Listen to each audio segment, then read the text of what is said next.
I thought I knew what humiliation felt like until that Thanksgiving evening when my daughter-in-law Stephanie shoved a filthy mop into my arthritic hands in front of 9 dinner guests. The smell of stagnant water and grease hit my nostrils as she declared loud enough for everyone to hear, "Stop pretending you're sick and start earning your keep." My own son Marcus nodded approvingly from across the room, adding salt to the wound with words that still echo in my nightmares. "You eat for free, so start cleaning." The silence that followed was deafening. 9 pairs of eyes stared at me as I gripped that disgusting mop handle tasting bile in the back of my throat. But something cold and calculating awakened in my chest that night, something that would soon turn their world upside down. My name is Patricia, and 6 months before that devastating Thanksgiving, I thought I had found my salvation. After watching my beloved husband Robert waste away from pancreatic cancer for 18 grueling months, I was drowning in grief and medical bills. The funeral expenses had eaten through our emergency savings, and the house felt like a mausoleum filled with memories I couldn't bear to face alone. When my son Marcus offered me a room in his suburban Chicago home, it seemed like divine intervention.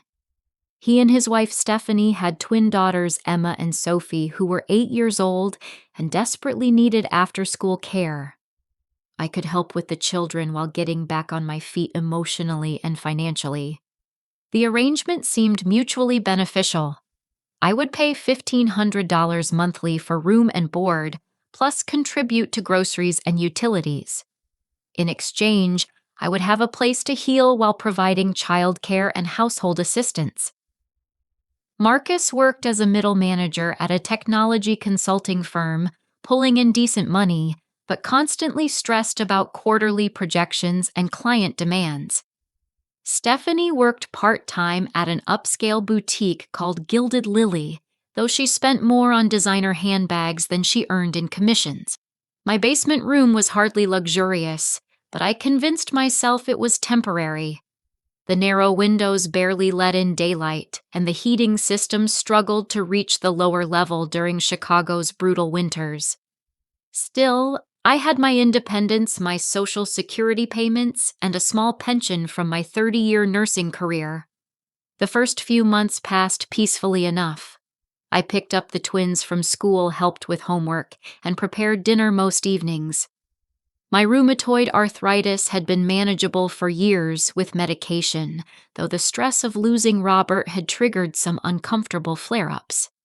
Some mornings my joints ached so severely that climbing the basement stairs felt like scaling a mountain, but I pushed through without complaining. Stephanie's family dynamics became clearer during those early months. Her parents, Donald and Linda, visited frequently and treated me with the cool politeness reserved for hired help. Donald owned a small chain of auto parts stores and spoke in clipped sentences about profit margins and inventory management.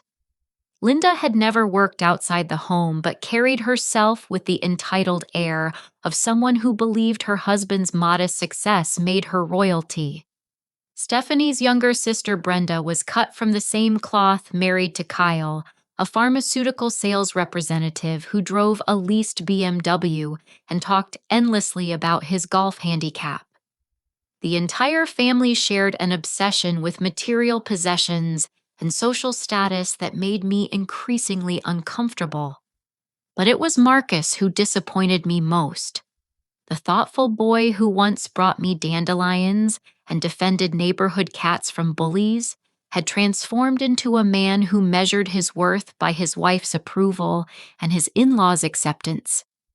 He rarely spoke to me directly anymore, instead communicating through Stephanie or simply nodding when she made decisions about household matters. As Thanksgiving approached, I volunteered to handle the cooking. Despite my arthritis flare-ups, I spent 2 full days preparing a feast that would feed 12 people. I brined a 20-pound turkey, made stuffing from scratch, prepared fresh cranberry sauce, mashed potatoes with real butter and cream, green bean casserole, sweet potato souffle, and 3 different pies. The guest list included Stephanie's parents and sister's family, plus Marcus's college roommate Jake, with his wife Nicole, and our elderly neighbor Mrs. Henderson, who had no family nearby. I set the dining room table with Robert's mother's china and my grandmother's silverware, wanting everything to be perfect. That Thanksgiving morning, my joints screamed in protest as I lifted the turkey from the oven, but I smiled through the pain. This dinner represented my contribution to the family, my way of showing gratitude for having a home during the most difficult period of my life. The guests arrived at 2 o'clock, and the compliments flowed freely as they sampled my cooking. Mrs. Henderson squeezed my hand and whispered that she hadn't tasted stuffing this good since her mother's recipe. Jake raved about the perfectly seasoned turkey, and even Linda grudgingly admitted the sweet potato soufflé was quite acceptable. But as the afternoon progressed, I noticed subtle changes in the family dynamic. Stephanie's mother kept shooting meaningful glances at her daughter, and I caught fragments of whispered conversations that stopped abruptly when I approached. Marcus seemed unusually tense, checking his phone repeatedly and avoiding eye contact with me. After the main course, I excused myself to rest for a few minutes before serving dessert. The arthritis medication wasn't keeping pace with the inflammation in my wrists and knees, and I needed to sit down before my legs gave out entirely. I retreated to my basement room, planning to return in 15 minutes with coffee and pie. That's when Stephanie found me armed with a bucket of murky mop water that reeked of grease and food particles. She kicked open my bedroom door without knocking and thrust the mop at me like a weapon. "Stop pretending you're too sick to help," she declared, her voice dripping with contempt. "You live here for free, so start acting like it." I struggled to my feet, confused and hurt by her sudden aggression. "Stephanie, I just finished cooking dinner for 12 people. I paid my rent and utilities. I just need a few minutes to rest my joints before serving dessert." She laughed, a harsh sound that cut through me like broken glass. "That measly $1,500 barely covers your food costs. Real rent in this neighborhood would be $3,000. You're lucky we don't charge you what you're actually worth." The accusation stunned me into silence. I had been paying market rate for a basement room, plus contributing far more in childcare and household labor than any boarder would typically provide. But before I could formulate a response, she stalked out, leaving the filthy mop bucket on my bedroom floor. Shaking with humiliation and anger, I forced myself upstairs to serve dessert and coffee.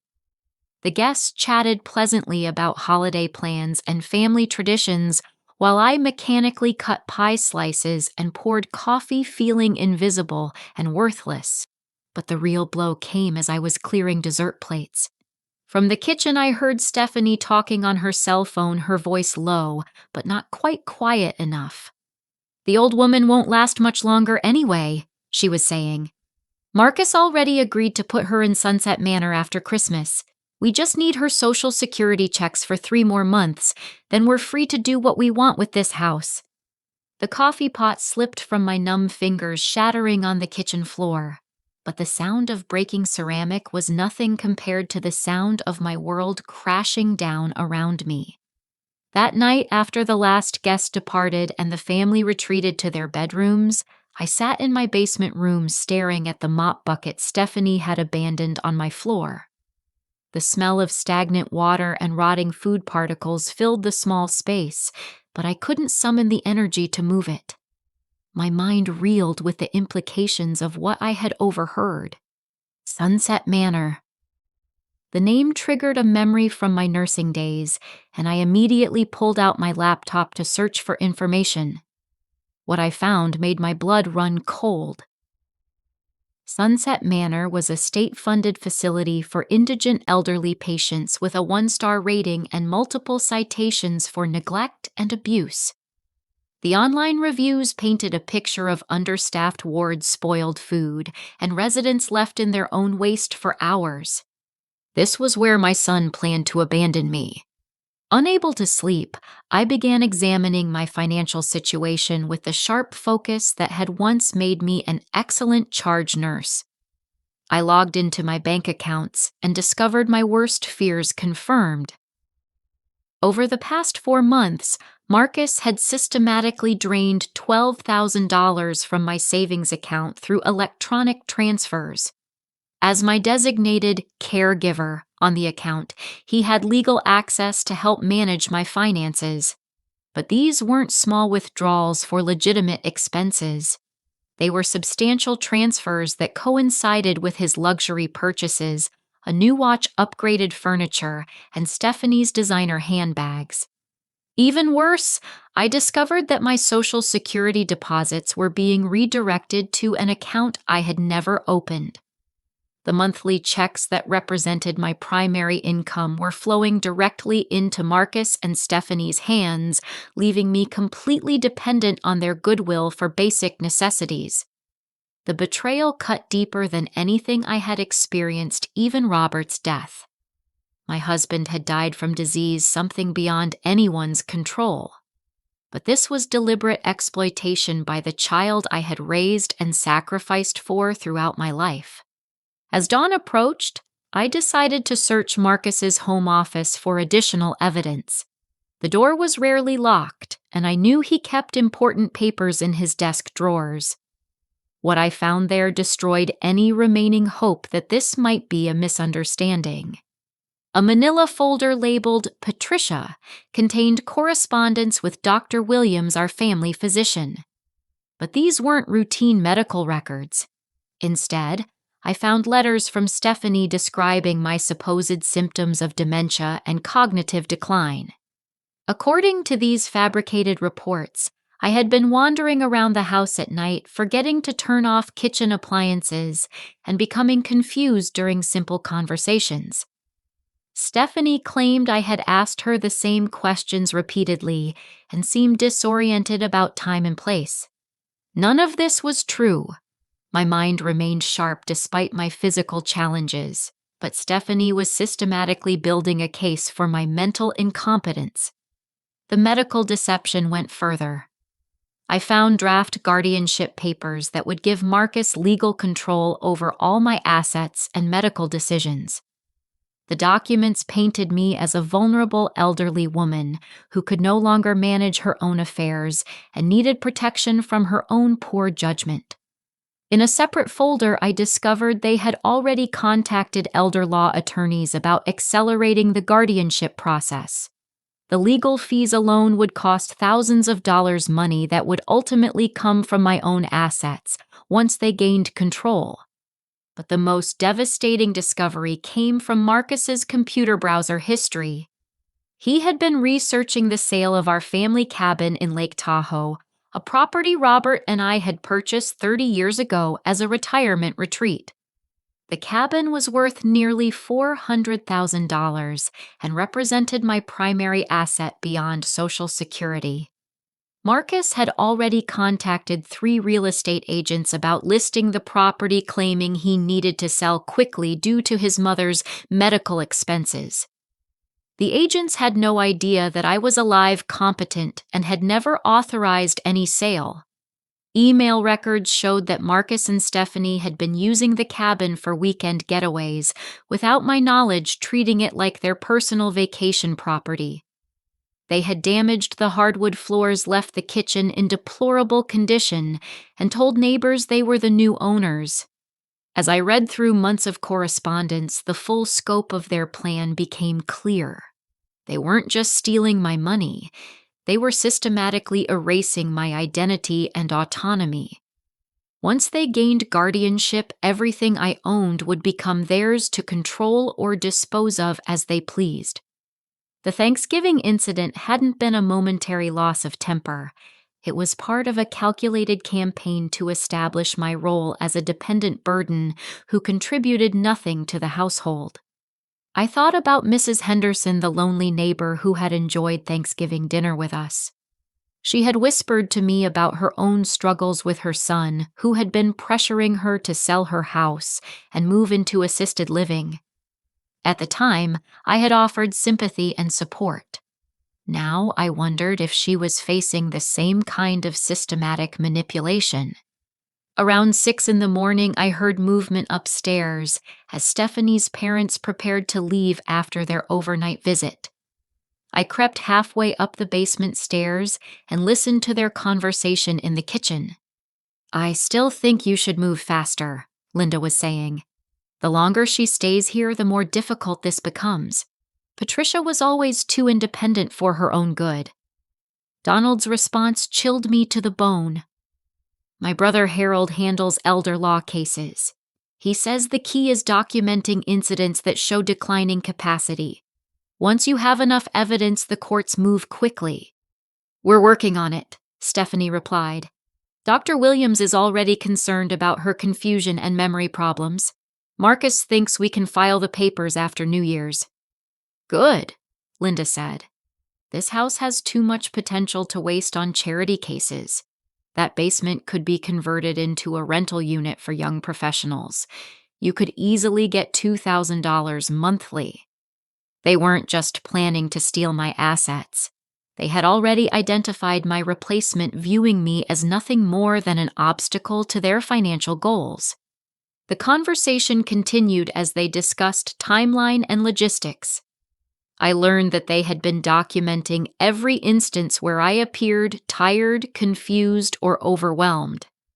My natural responses to grief and arthritis pain were being weaponized against me in preparation for legal proceedings. But the most shocking revelation came when Marcus joined the conversation. "I printed out the rental application last night," he said. "The tenant can move in December 15th if everything goes according to plan. Her security deposit alone will cover the guardianship attorney fees." They had already selected my replacement. A young professional was prepared to pay $2,000 monthly for the basement room where I was currently struggling to survive on $1,500 plus exploitation. The timeline was clear. They planned to have me committed to Sunset Manor within 3 weeks, just in time to start the new year without the burden of caring for an elderly family member. As Stephanie's parents finally departed, I retreated to my room and locked the door. The physical evidence was overwhelming, but I needed to think strategically about my next moves. These people had underestimated me completely, viewing me as a helpless victim who would accept whatever fate they imposed. They were about to learn how wrong they were. That Friday morning after Thanksgiving, I woke up with a clarity I hadn't felt since Robert's diagnosis. The grief and confusion that had clouded my judgment for months suddenly lifted, replaced by the same focused determination that had carried me through 3 decades of nursing emergencies. I had spent my career advocating for vulnerable patients who couldn't protect themselves. Now I would use those same skills to defend my own life and dignity. My first priority was legal protection. I called David Chen, the attorney who had handled Robert's estate planning, and scheduled an emergency consultation for Monday morning. I told Marcus and Stephanie that I had a routine medical appointment, watching carefully for their reaction. "More doctor visits?" Stephanie asked with feigned concern. "You've been having a lot of health problems lately, haven't you?" I recognized the trap immediately. Any medical appointment would be twisted into evidence of declining health and competency. But I needed legal counsel before they could file guardianship papers. "Just a follow-up for my arthritis medication," I replied, keeping my voice steady and unremarkable. Over the weekend, I began my counterintelligence operation. Using the voice memo app on my smartphone, I started recording conversations whenever Marcus and Stephanie discussed my situation. I positioned the phone in my shirt pocket and activated the recording function before entering any room where they might be talking. The evidence I gathered was damning. Stephanie complained to her sister Brenda about the old bat taking forever to deteriorate, while Marcus discussed timeline concerns with his college friend Jake, who apparently knew about their plan. "The attorney says we need more documented incidents," Marcus explained during one recorded conversation. "Stephanie's been doing a great job, but we need to show a pattern of increasing confusion and safety concerns." "What kind of incidents?" Jake asked. "Simple stuff," Marcus replied.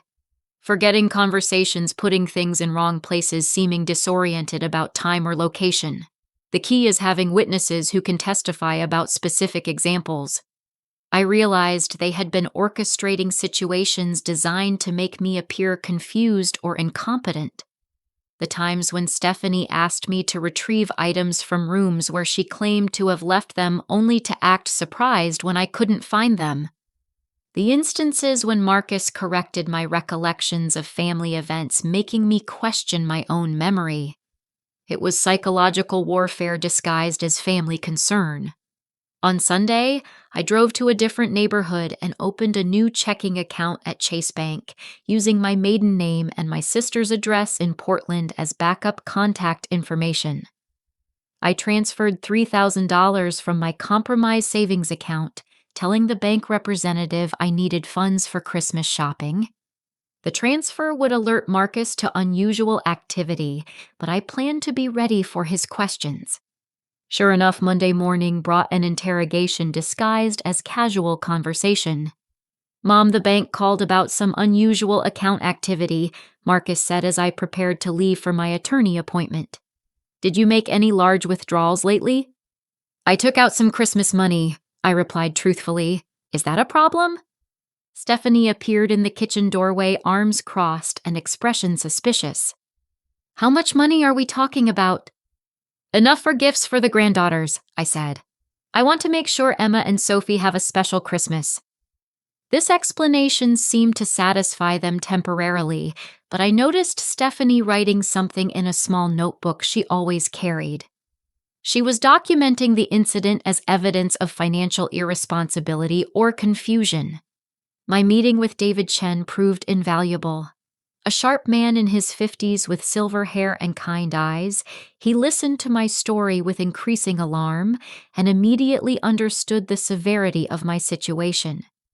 "Patricia, what you're describing constitutes elder abuse under Illinois law," he said, reviewing the bank statements and forged documents I had brought. "Financial exploitation, medical manipulation, and psychological abuse are all criminal offenses." He explained my legal options and began drafting emergency paperwork to protect my assets and medical autonomy. The guardianship petition Marcus planned to file would face immediate challenge, supported by evidence of his fraudulent activities. "But we need to be strategic about timing," David cautioned. "If they realize you're fighting back, they might accelerate their plans or destroy evidence. Can you continue acting normally for a few more weeks while we build our case?" This was where my nursing training became invaluable. I had spent decades maintaining professional composure during medical emergencies, and I could certainly manage a few weeks of performance art. Over the next 10 days, I became an actress playing the role of a confused elderly woman.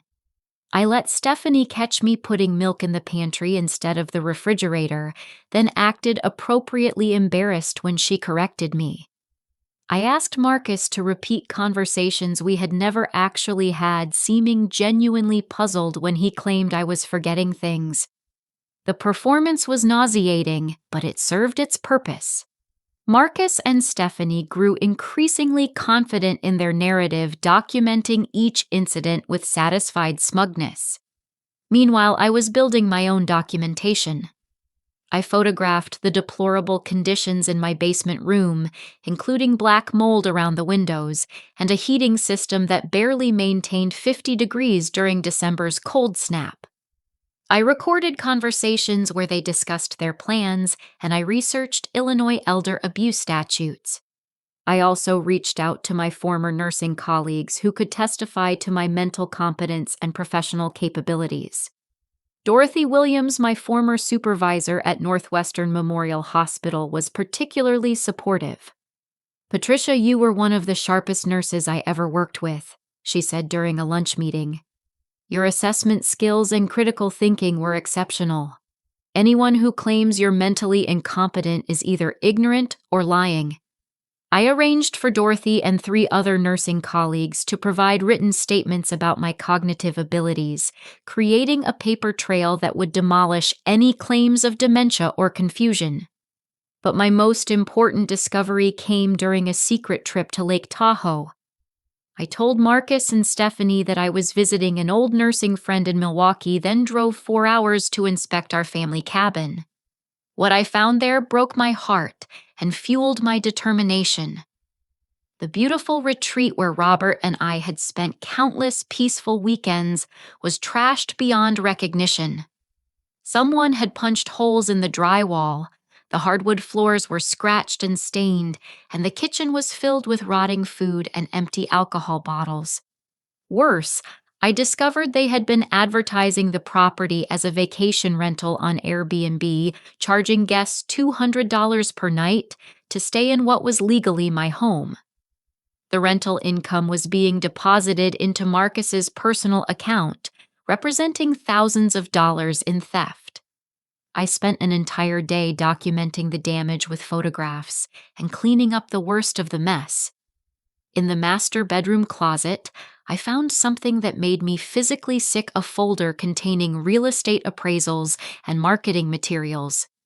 Marcus had already commissioned professional photographs of the property and written a sales description highlighting its investment potential and prime location.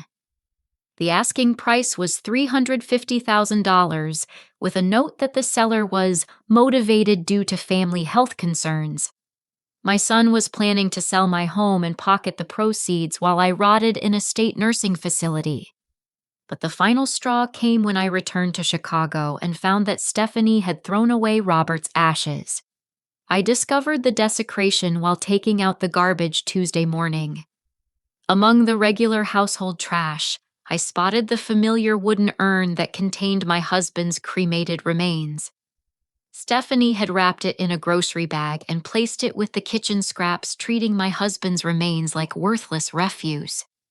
With shaking hands, I retrieved the urn and held it against my chest, sobbing with rage and heartbreak. This was beyond financial crime or psychological manipulation. This was an act of pure cruelty designed to destroy my connection to the man I had loved for 42 years. When Stephanie emerged from the kitchen, she found me clutching Robert's ashes and crying in the hallway. "Oh, good you found that old vase," she said with casual indifference.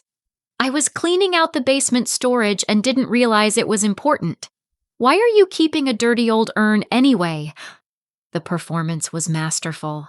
She knew exactly what she had thrown away, and she enjoyed watching my pain. But in that moment, something fundamental shifted inside me. The grieving widow who had sought refuge in her son's home died in that hallway, replaced by someone harder and more dangerous. Patricia the victim was gone forever. Patricia the warrior had taken her place. The destruction of Robert's ashes transformed my sorrow into cold, calculated fury. That evening, I sat in my basement room, cradling the rescued urn, and made a solemn promise to my husband's memory. I would not merely survive this attack on my dignity and independence. I would utterly destroy everyone involved in this conspiracy. David Chen's legal strategy required patience and precision.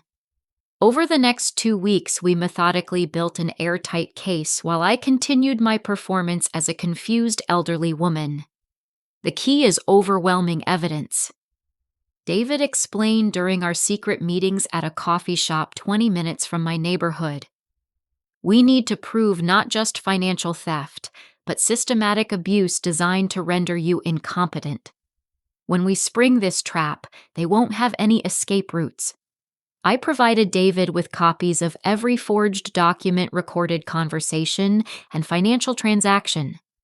He worked with a private investigator named Sarah Mitchell, who specialized in elder abuse cases and would play a crucial role in our Christmas surprise. Meanwhile, I expanded my intelligence gathering operation. I discovered that Marcus had been intercepting my mail-hiding bank statements and medical correspondence that might alert me to their activities. A post office box I rented under my maiden name gave me secure access to my financial records. The stolen mail revealed the full scope of their financial crimes. Marcus had opened 3 credit cards in my name, accumulating over $8,000 in debt for purchases I had never made. Designer clothes for Stephanie, electronic gadgets for himself, and expensive restaurant meals charged to accounts bearing my name and social security number. Even more disturbing, I found correspondence from life insurance companies responding to inquiries about accelerated death benefits. Marcus had been researching ways to access my life insurance policy while I was still alive, claiming medical hardship and terminal illness. They weren't just planning to steal my assets, they were researching ways to profit from my death. I also discovered they had contacted funeral homes about pre-planning services, requesting price lists for cremation and burial options. The macabre research suggested they expected my death sooner rather than later, possibly hoping the stress of institutionalization would hasten my demise. But my most chilling discovery came through careful observation of my daily routine. I had been experiencing unusual drowsiness after dinner, often falling asleep in my chair while watching television. Initially, I attributed this to depression and arthritis medication, but closer examination revealed a more sinister explanation. My evening tea, which Stephanie prepared as a gesture of false kindness, was being doctored with something that made me groggy and confused. I began secretly disposing of the tea and noticed immediate improvement in my alertness and energy levels. A discreet conversation with my former colleague Dorothy, who worked in toxicology, confirmed my suspicions. Benzodiazepines would cause exactly those symptoms, she explained. Drowsiness, confusion, memory problems. Someone could easily crush pills into tea or coffee. I started saving samples of the doctored tea in small bottles, building evidence of deliberate poisoning designed to support their claims of cognitive decline. The medical manipulation went even further. I discovered that my arthritis medication had been systematically diluted, explaining why my joint pain had worsened dramatically since moving in with Marcus. By reducing my pain relief, they ensured I would appear more frail and dependent. A secret visit to my pharmacist confirmed that my prescription strength had been altered without my knowledge or consent. Someone had been tampering with my medication to increase my suffering and dependence. Mrs. Patterson, these pills have definitely been tampered with, the pharmacist explained after testing my medication samples. The active ingredient is about 30% of what it should be. This kind of dilution would cause significant increase in pain and inflammation. I replaced my compromised medication with properly dosed prescriptions using my secret bank account to pay for treatment they couldn't monitor or sabotage. As December progressed, I began planning my counterattack. David suggested exposing their crimes during a family gathering, where multiple witnesses would be present, making it impossible for them to deny or minimize their behavior. Christmas dinner provided the perfect opportunity. I invited several old friends to join our family celebration, each carefully selected for their role in my revenge plan. Sarah Mitchell, the private investigator, would attend as my former nursing colleague. Detective James Rodriguez from the Financial Crimes Unit would come as a family friend. David Chen would join us as Robert's old fishing buddy. I also reached out to my sister Helen in Portland, inviting her to surprise the family with an unexpected visit. Helen had been Robert's favorite relative, and her sudden appearance would seem natural and coincidental. To make the gathering seem authentic, I suggested Marcus invite his college friends and Stephanie's family, ensuring a crowd large enough to witness their complete humiliation. I want to host one last Christmas dinner, I told them with appropriate melancholy. With my health declining, this might be my final chance to bring everyone together. The reference to my supposed declining health pleased them enormously. Marcus actually smiled when I mentioned it might be my last Christmas, apparently anticipating his inheritance windfall.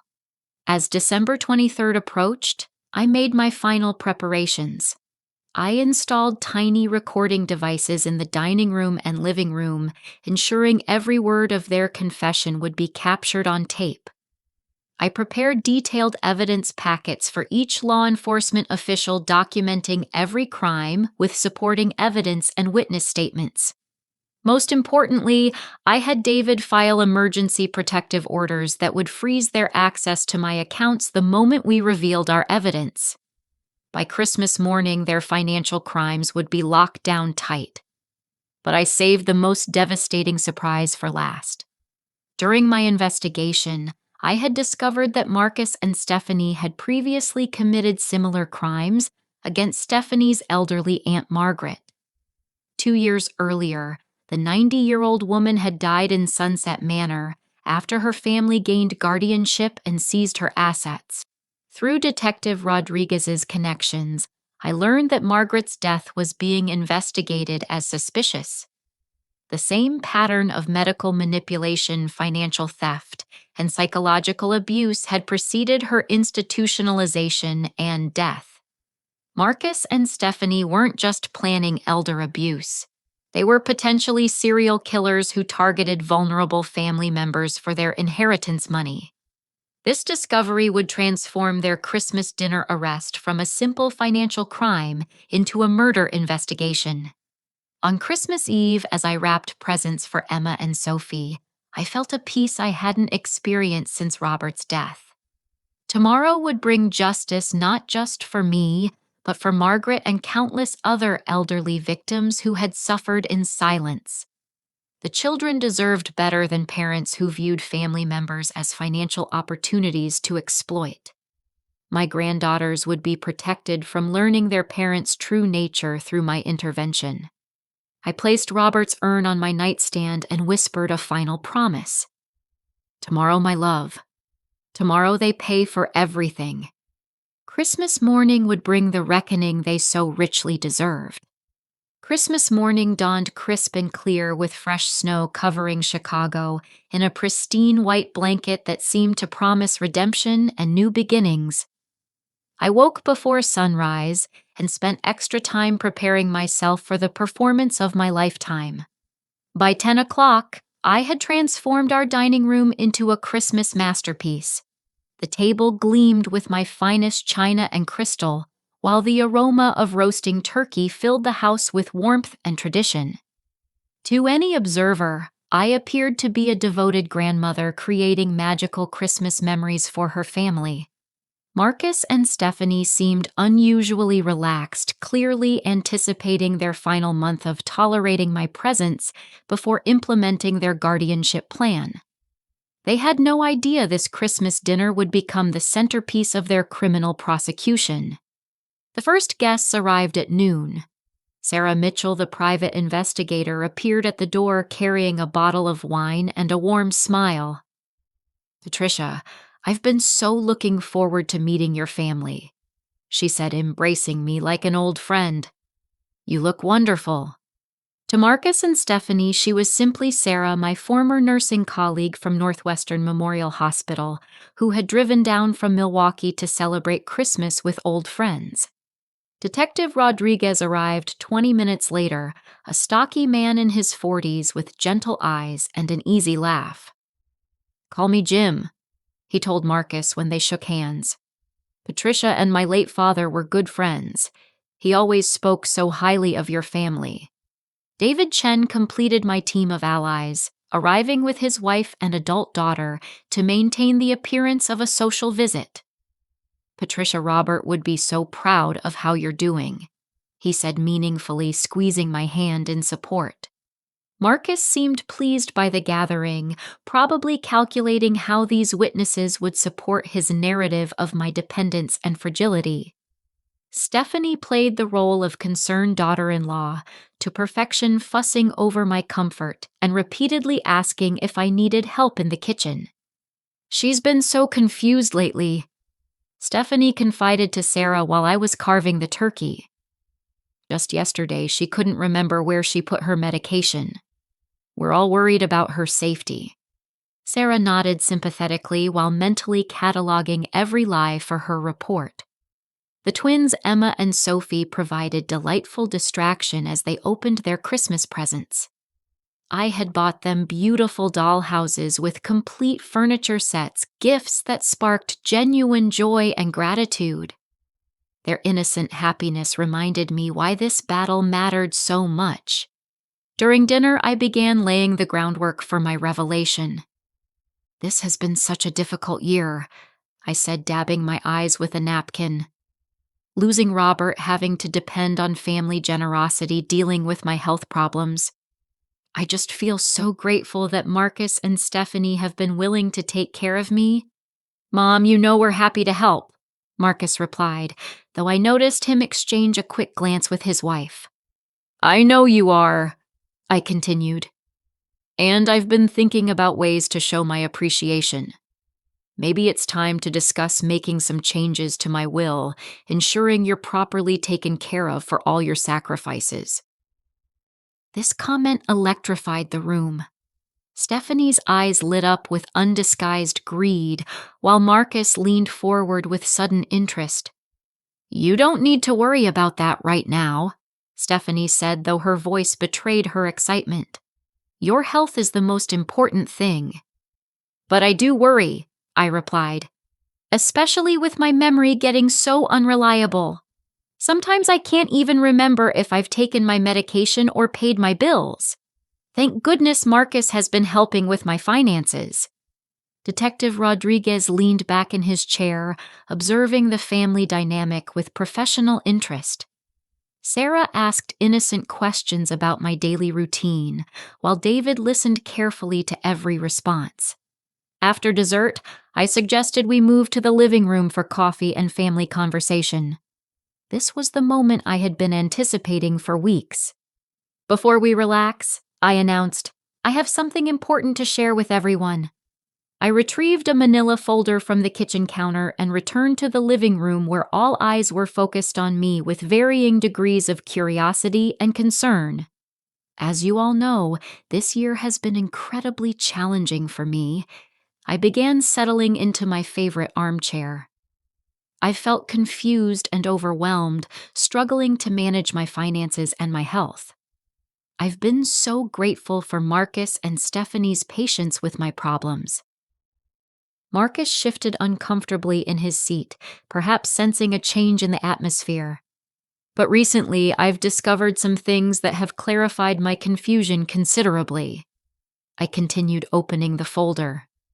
"For instance, I learned that my memory problems might not be related to aging or grief." I pulled out the first piece of evidence laboratory results showing benzodiazepine contamination in my tea samples. It turns out someone has been drugging my evening tea with anxiety medication, causing the drowsiness and confusion I've been experiencing. Stephanie's face went pale, but she managed to maintain her composure. "That's impossible," she said. "Who would do such a thing?" "Someone who wanted me to appear mentally incompetent?" I replied calmly. "The same person who diluted my arthritis medication to increase my pain and dependence." Now Marcus was sweating, his eyes darting between his wife and the exit.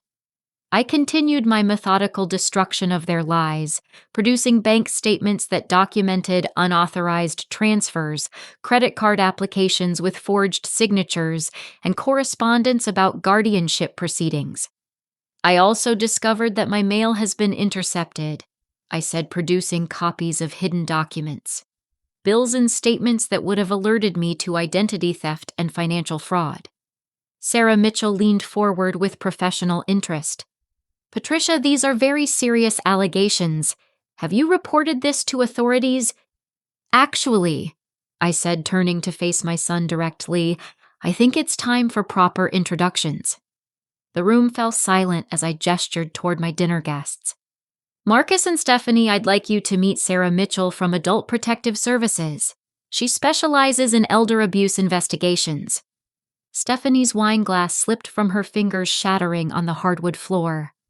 This is Detective James Rodriguez from the Chicago Police Department's Financial Crimes Unit, I continued. And David Chen, the attorney who's been helping me understand my legal rights. Marcus shot to his feet, his face flushed with panic and rage. What the hell is going on here? Justice, I replied simply. You and your wife have been systematically stealing my money, poisoning my medication, and planning to have me declared incompetent so you can seize my assets. Detective Rodriguez stood up and reached for his badge. Mr. Patterson, I'm going to need you and your wife to remain seated while we discuss some irregularities in your mother's financial accounts. But the most devastating evidence was yet to come. There's one more thing, I said, pulling out a thick police file. Detective Rodriguez has been investigating the suspicious death of Stephanie's Aunt Margaret 2 years ago. It seems you've used this same pattern of abuse before. Stephanie finally broke, tears streaming down her face as she realized the scope of their exposure. It wasn't supposed to happen this way, she sobbed. We never meant to hurt anyone. You threw my husband's ashes in the garbage, I said, my voice cold as winter wind. You drugged me, stole my money, and planned to abandon me in a state nursing facility. What exactly did you think would happen? Emma and Sophie watched in confused silence as their parents' world collapsed around them. Within minutes, they would learn that their father and mother were criminals who had targeted their own family members for financial gain.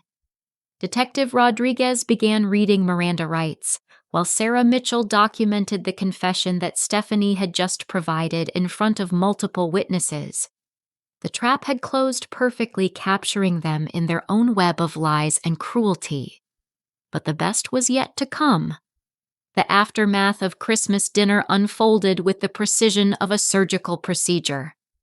Detective Rodriguez and his backup officers arrested Marcus and Stephanie on charges of elder abuse, financial fraud, identity theft, and conspiracy. The handcuffs clicked shut around their wrists as 9-year-old Emma asked in a small voice, Grandma Patricia, why are the police taking Mommy and Daddy away? I knelt beside my granddaughters, choosing my words carefully. Sometimes adults make very bad choices that hurt other people, I explained. The police are here to make sure everyone stays safe. Within hours, the house that had been my prison became a crime scene. Financial investigators arrived to catalog evidence while Child Protective Services arranged temporary custody for Emma and Sophie. My sister Helen, who had been waiting at a nearby hotel, stepped forward to care for the children during this traumatic transition. The legal proceedings moved with breathtaking speed. Illinois prosecutors recognized this as a landmark elder abuse case that could set important precedents for protecting vulnerable seniors.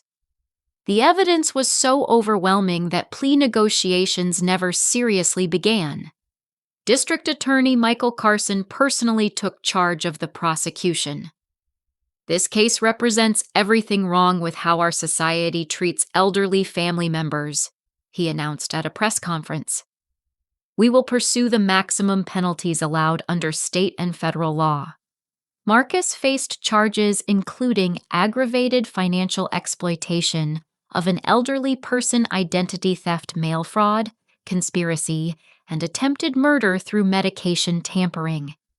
Each count carried potential prison sentences that would keep him behind bars for decades.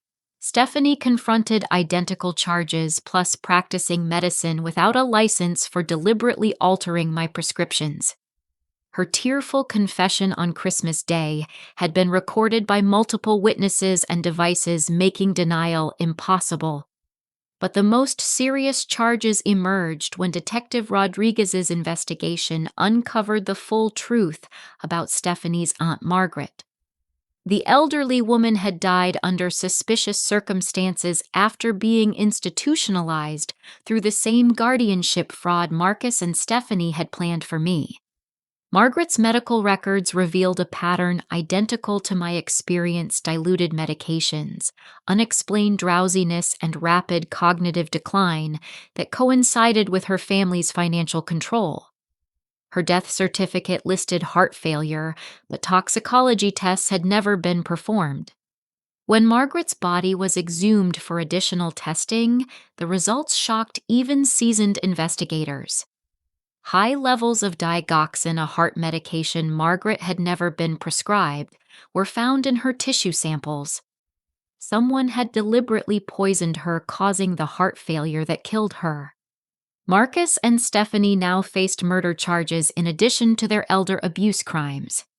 The financial recovery process began immediately. Federal marshals froze every account Marcus and Stephanie controlled, including their checking, savings, and investment portfolios. The emergency injunctions David Chen had prepared went into effect automatically upon their arrest. My stolen money was recovered with interest and penalties. The $12,000 Marcus had transferred from my savings account became $24,000 in restitution, plus additional damages for emotional distress and punitive compensation. Marcus and Stephanie's house purchased with my stolen funds was seized through civil forfeiture proceedings. The property auction generated enough money to compensate me for years of financial abuse while leaving them homeless and bankrupt. Their personal assets disappeared equally quickly. Stephanie's designer handbag collection, Marcus's expensive watch, and their luxury furniture were all liquidated to pay restitution and legal fees. The lifestyle they had built through theft and fraud evaporated within weeks. The cabin in Lake Tahoe was immediately returned to my control, along with all rental income they had stolen through their fraudulent Airbnb operation.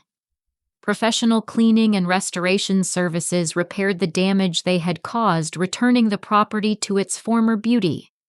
But the social destruction proved even more devastating than the legal consequences. Local media coverage of the case made Marcus and Stephanie symbols of elder abuse and family betrayal. Their names and faces appeared on television and in newspapers throughout the Chicago area. Marcus lost his technology consulting job when his employer learned about the criminal charges. His professional reputation was destroyed, making future employment in his field virtually impossible.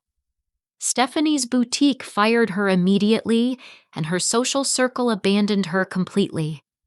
Their children faced the trauma of having their parents branded as criminals who had targeted their own family. Emma and Sophie required extensive counseling to understand why their father and mother had hurt Grandma Patricia, who had always been kind and loving toward them. The court proceedings revealed additional victims. Other elderly family members came forward with stories of suspicious financial transactions and medical manipulation. Marcus and Stephanie had been running a systematic elder abuse operation, targeting anyone vulnerable enough to exploit.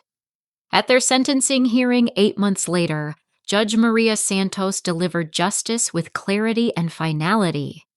The defendants have committed some of the most despicable crimes imaginable, she declared.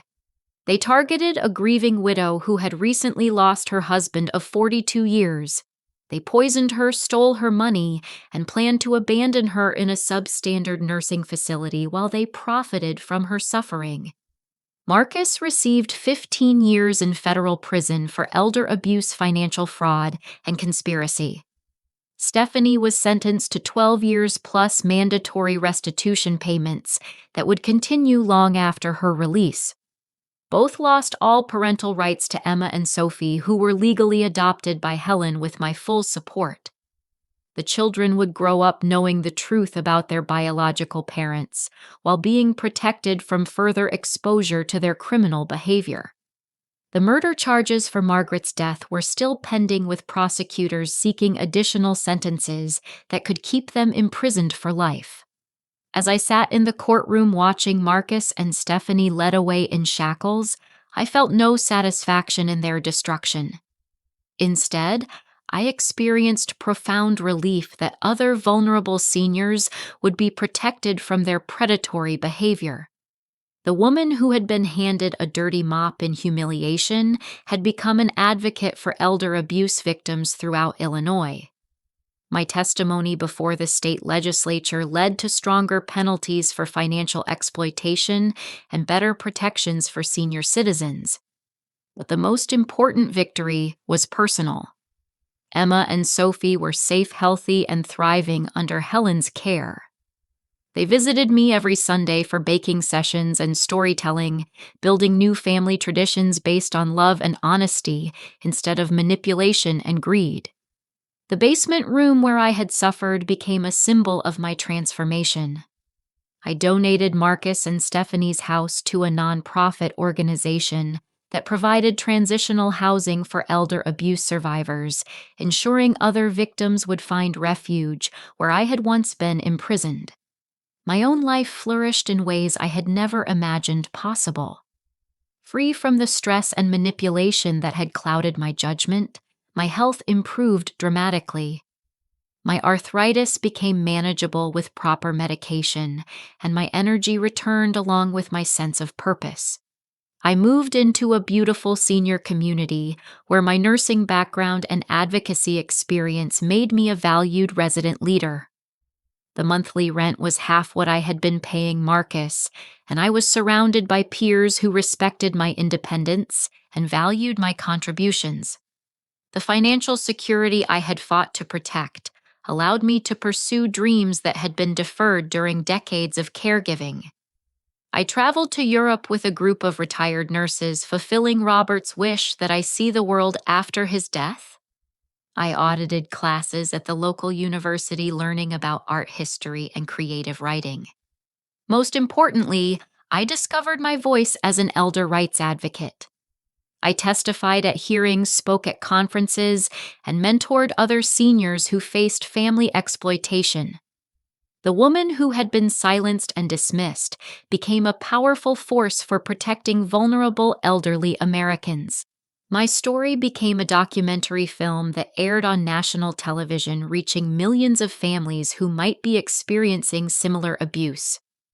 The program generated thousands of calls to elder abuse hotlines and led to numerous arrests of family members who had been exploiting their elderly relatives. But the greatest reward was watching Emma and Sophie grow into confident, compassionate young women who understood the difference between real family love and manipulative exploitation. They called me every week, visited regularly, and proudly introduced me to their friends as the grandmother who had saved their family from destruction. As I reflected on the journey from that humiliating Thanksgiving dinner to this new chapter of purpose and fulfillment, I realized that Marcus and Stephanie's betrayal had actually been a gift. It had forced me to discover strength I didn't know I possessed, and shown me that it's never too late to fight for dignity and justice. The dirty mop that was meant to symbolize my worthlessness had instead become the catalyst for my transformation into a warrior for elderly rights and family integrity. 2 years after that transformative Christmas dinner, I stand in my spacious apartment overlooking Lake Michigan, watching the sunrise paint the water in shades of gold and pink. The view from my 20th floor window reminds me daily that life can be beautiful when you have the courage to fight for the respect you deserve. My new home in Lincoln Park Towers represents everything I had lost and fought to regain independence, dignity, and financial security. The monthly rent of $1,200 gives me a luxury apartment with full amenities, while the community of educated, active seniors provides friendship and intellectual stimulation I had forgotten was possible. This morning, like every Tuesday, I'm preparing for my shift at the Elder Justice Legal Clinic, where I work part-time, helping other seniors navigate financial abuse and family exploitation. My nursing background and personal experience make me uniquely qualified to recognize the warning signs of elder abuse and guide victims toward legal protection. The clinic was founded with part of my restitution money from Marcus and Stephanie's conviction, transforming my personal trauma into a resource for protecting other vulnerable seniors. We've helped over 300 families in the past 18 months, recovering millions of dollars in stolen assets, while prosecuting dozens of family members who preyed on elderly relatives. Dr. Rachel Martinez, the clinic's director, often tells people that I'm the heart of their operation. Patricia has this remarkable ability to connect with abuse victims, she explained during a recent television interview. She helps them understand they're not alone and that fighting back is possible even when the abusers are their own children. Yesterday, I counseled an 80-year-old man whose daughter had been draining his retirement account through fraudulent power of attorney documents. His story mirrored my own experience so closely that I felt like I was looking into a mirror that showed my life 2 years ago. "I can't believe my own child would steal from me," he said, tears streaming down his weathered face. "I raised her, sacrificed for her education, and this is how she repays me." I handed him tissues and shared my own story of betrayal and recovery. "The hardest truth about elder abuse is that it usually comes from people we love and trust," I explained. "But that doesn't mean we have to accept it or make excuses for criminal behavior." By the end of our session, he had decided to press charges and protect his remaining assets. Follow-up investigation revealed his daughter had stolen over $60,000 money she spent on gambling debts and luxury vacations. She's now serving 4 years in state prison while her father rebuilds his life with proper support and legal protection. These success stories fuel my passion for advocacy work, but my greatest joy comes from my relationship with Emma and Sophie. Now, 11 years old, they have blossomed into remarkable young women under Helen's loving care. Their weekly visits to my apartment have become the highlight of my schedule. Last Sunday, we spent the afternoon baking chocolate chip cookies and working on their school science projects. Emma is studying renewable energy systems, while Sophie has chosen genetics as her research topic. Both girls demonstrate intellectual curiosity and ethical awareness that gives me tremendous hope for their futures. "Grandma Patricia," Emma asked while we waited for cookies to bake, "do you ever miss Daddy and Mom?" The question was harder to answer than I expected. Despite their terrible crimes, Marcus and Stephanie are still my son and daughter-in-law, still the parents these beautiful children will always remember. "I miss the people I thought they were," I replied carefully. "I miss believing they loved me and wanted what was best for our family, but I don't miss the fear and confusion they caused when they were hurting me." Sophie nodded wisely. "Aunt Helen says they were sick in their hearts, not their bodies. She says sometimes people make choices that hurt the people who love them most. These conversations remind me why I fought so hard to protect them from their parents' toxic influence. Emma and Sophie needed to grow up understanding that love requires respect and kindness, not manipulation and exploitation. My relationship with Helen has become one of the unexpected blessings of this difficult journey. Robert's sister was always warm and supportive, but our shared responsibility for the girls has deepened our bond into genuine sisterhood. Helen moved to Chicago permanently to provide stability for Emma and Sophie, leaving her job in Portland to become a full-time mother again at age 58. Her sacrifice ensures the children have consistency and love during their most formative years. "You saved all of us," Helen told me last month as we watched the girls play in the park near her home. "If you hadn't been brave enough to fight back, who knows what would have happened to Emma and Sophie?" I think about that question often.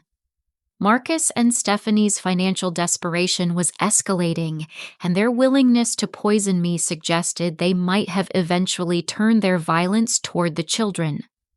My investigation and prosecution may have prevented even more tragic crimes. The legal system delivered justice with thoroughness that exceeded my expectations. Marcus is currently serving his 15th year at Federal Correctional Institution Pekin, where he works in the prison library for 23 cents per hour. His requests for early parole have been repeatedly denied.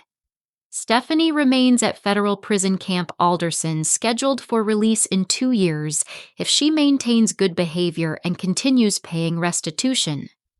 Her wealthy parents have disowned her completely, leaving her without financial support or family connections. But the most satisfying justice came from their own consciences.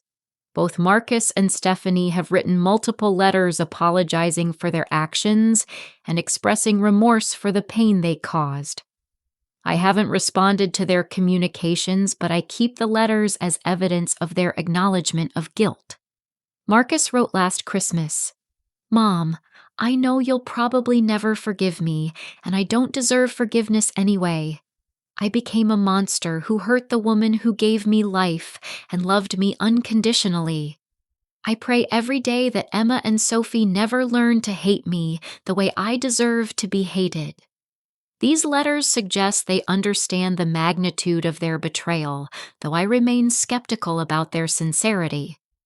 True remorse requires more than words. It demands acceptance of consequences and commitment to change. My own transformation continues to surprise me. At 67, I feel more energetic and purposeful than I did at 50.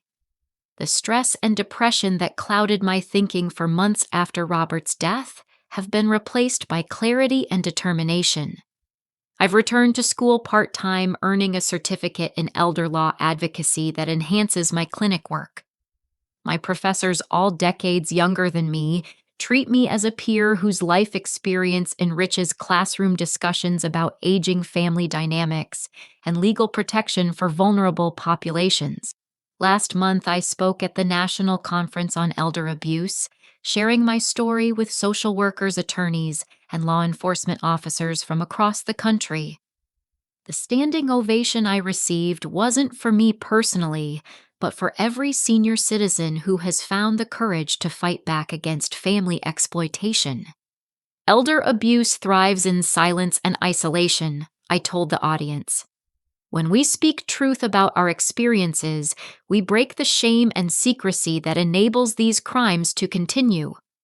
The conference led to invitations to speak in other states, spreading awareness about financial exploitation and medical abuse. I've testified before state legislatures in Ohio, Michigan, and Wisconsin, helping pass stronger elder protection laws.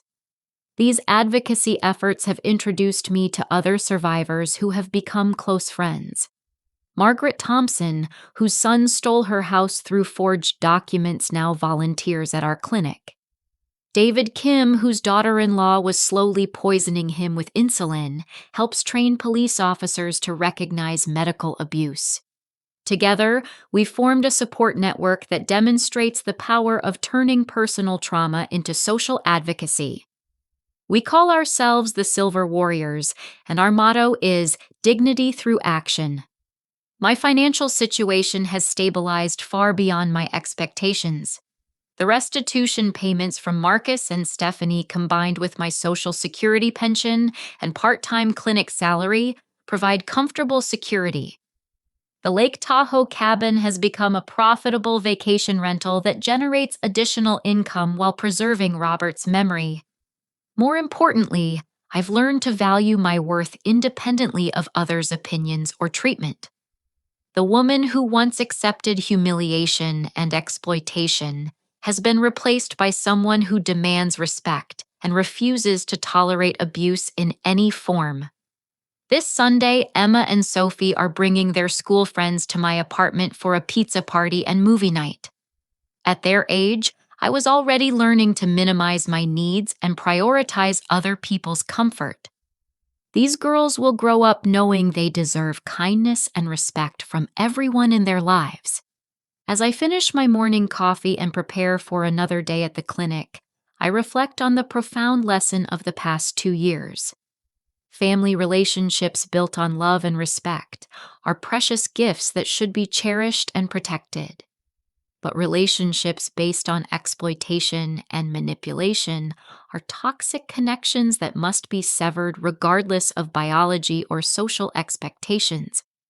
The dirty mop that Stephanie thrust into my hands was meant to symbolize my worthlessness and servitude. Instead, it became the catalyst for discovering my strength, my voice, and my purpose. Sometimes the worst betrayals become doorways to better lives if we have the courage to walk through them. Before leaving for work, I call Emma and Sophie to wish them luck on their math test today. Their excited chatter about school projects and weekend plans fills my heart with joy and gratitude. "We love you, Grandma Patricia," Sophie says before hanging up. "See you Sunday for cookie baking." "I love you too, sweetheart," I reply, more than you'll ever know. As I lock my apartment door and head toward another day of helping elder abuse survivors, I carry with me the knowledge that every senior citizen deserves to live with dignity, respect, and security. The battle I fought to protect myself has become a crusade to protect others, and that transformation gives meaning to every difficult moment of this journey. The woman who once felt powerless and disposable now knows her worth and refuses to settle for anything less than complete respect. My story proves that it's never too late to fight back, never too late to demand justice, and never too late to build a life worth living. Have you ever found yourself in a situation where family members took advantage of your kindness or generosity? How did you handle it, and what advice would you give to someone facing similar challenges? I'd love to hear your thoughts and experiences in the comments below. If this story touched your heart or reminded you of someone you care about, please take a moment to like this video and share it with friends and family. Your support helps spread awareness about elder abuse and might help protect vulnerable seniors in your community. Don't forget to subscribe to our channel for more stories about courage, justice, and the power of standing up for what's right.